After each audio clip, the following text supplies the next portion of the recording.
Hey, what's going on, guys, and welcome to a Battlegrounds updates video.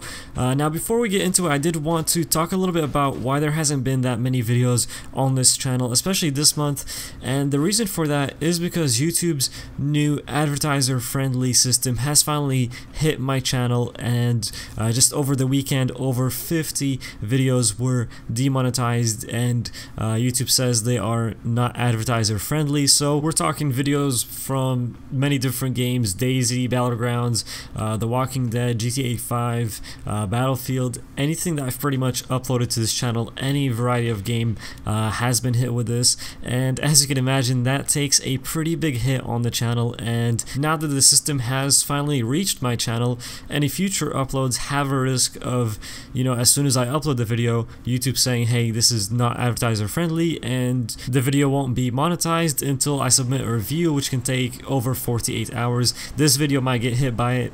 I just don't know. I don't know what their system really goes off of. I think it's like tags, title, thumbnail, even the game, maybe other stuff. I don't know. Videos that I don't think are offensive or anything have also been hit, which is like weird. Like Daisy videos that are just regular gameplay videos have been hit. It's a pretty weird system, but as you can imagine, it does take a pretty big toll on the channel that does affect it quite a bit. It makes it way more difficult to put hundreds of hours into making videos, editing videos, and uploading them, only to be told that the video is not advertiser friendly. It's just not really healthy to put that many hours into something and just earn next to nothing. I do love doing this as a hobby. I'm still uploading this video, obviously, and I'll upload here and there because I love doing this as a hobby. It's been like, what, a super long time. I don't even know how many years I've been uploading videos to YouTube, just because it's a fun hobby, and I'll still do it in my spare time. But this, what they've done does restrict how many hours I can put into this, because basically if I'm putting hundreds of hours into this and earning next to nothing, I probably should be putting those hundreds of hours doing something else, because I also need to survive. So yeah, it does restrict me quite a bit. It restricts how many hours I can put into the editing and making of videos. Let me know what you guys think. I will leave a link in the description to my Streamlabs, which is the way you can tip my channel. If you watch on Twitch, that's also a way you can tip my channel. If you do want to do that, I'm not asking for it, but if you do want to do it, that will be a way that I know people want to support the channel, and it allows me to put more time into making videos, because obviously the advertiser side has been completely destroyed from YouTube, and that won't be supporting as much anymore. So if you do want to do that, the link will be in the description. I think from now on I'll be putting it in the description of all of my videos if people want to tip, but it's going to be something that if you guys want to do, the link is there in the description. If not, it's all good. I'll still be doing videos when possible, when I can have some spare time to do them, and when it's just a good idea to do them. It's just not realistic anymore to put hundreds of hours into it with this new restriction that YouTube has been putting on.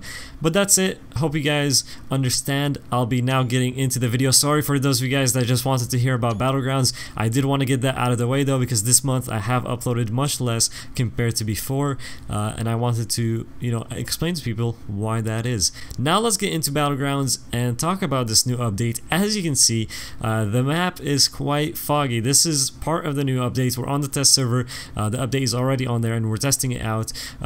Part of it is this new foggy version of the map. It looks really cool, it's really spooky, and we'll be talking about it. There is also a new town that I am heading to right now, and that is in the top right corner of the map. This town is called Kamishki. It's actually a pretty good sized town. I ended up getting there kind of late and still found a decent amount of loot. There was already a guy there before me. You'll see what happens here. I roll into town.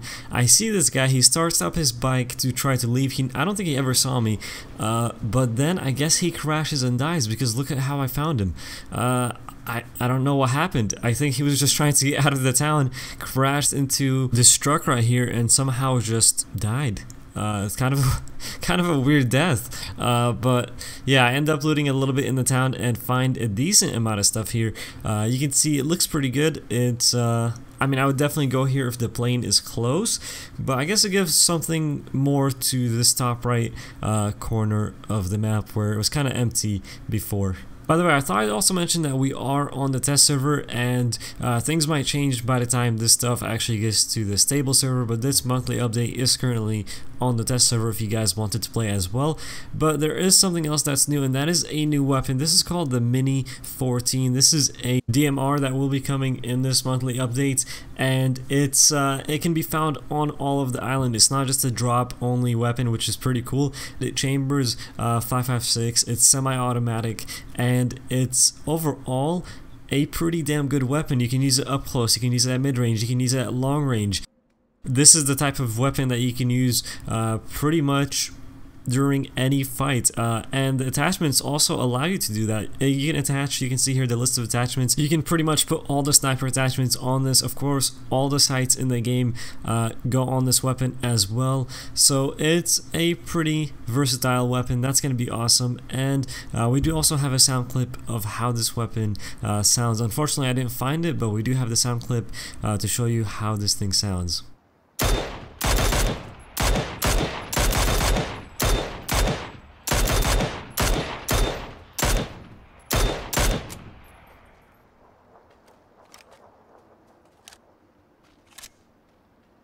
There is also a bunch of new sounds for consumables in the game, so let's hear those.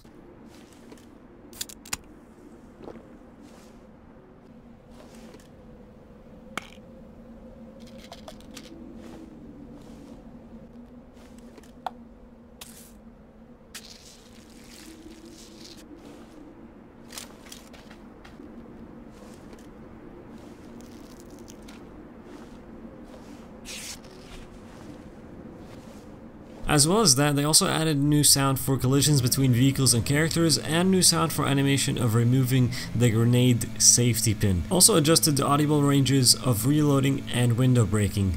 So let's go over the other changes as well. That was just covering sounds. Now moving on to client optimization. There was some of that. They optimized the shadows. They improved performance on low-end PCs by optimizing buildings.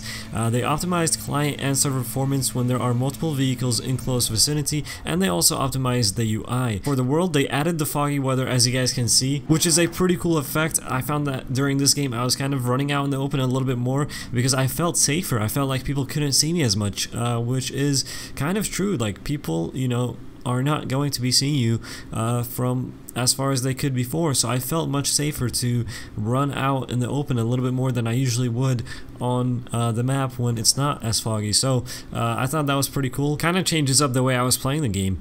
And of course they added that new town that we just looked at.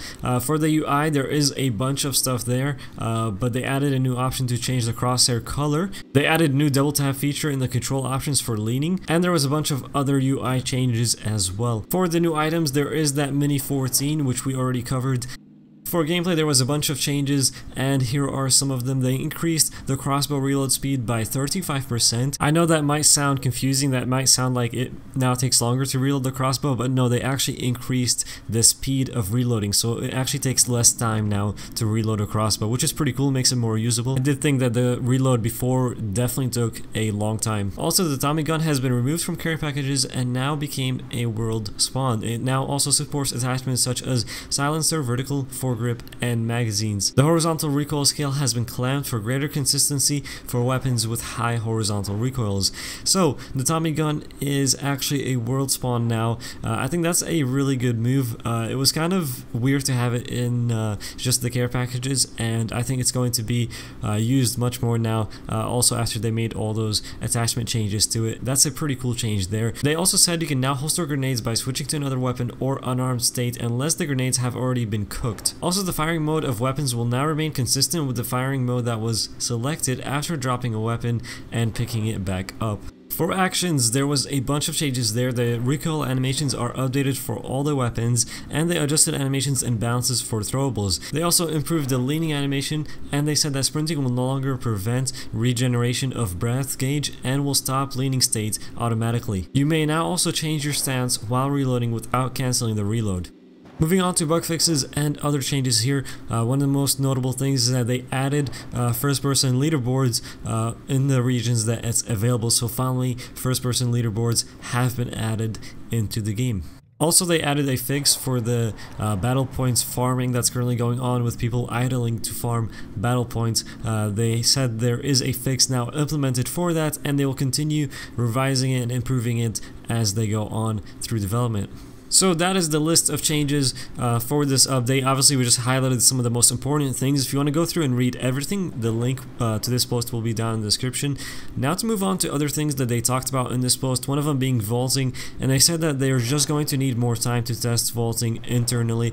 They've been working on it, and if they roll it out right now, it's going to have a lot of bugs and a lot of things that they could fix and fine-tune just by testing it internally and having more time to work on it. So they are continuing to work on that. We have no dates on when that will officially be added into the game, but they said they might do some testing and they might add it to the test server by November. That is possible, but there is no official word on when it's actually going to be in the game on the stable servers. Other than that, they said they are still working hard to stay on track with the current roadmap and move out of early access before the end of Q4 2017, and they hope to share more details about the official launch later this month. So that's going to be it for this update video. The September update will be coming to the stable servers on Battlegrounds very soon. It's currently on the test servers, and they are going to be fixing any last minute bugs that are found on there, and then after that it will be put up on the stable servers for us to enjoy. Thank you guys for watching. Hope you enjoyed it. Hit that like if you enjoyed the video and subscribe if you're new to the channel, and I'll see you guys in the next video.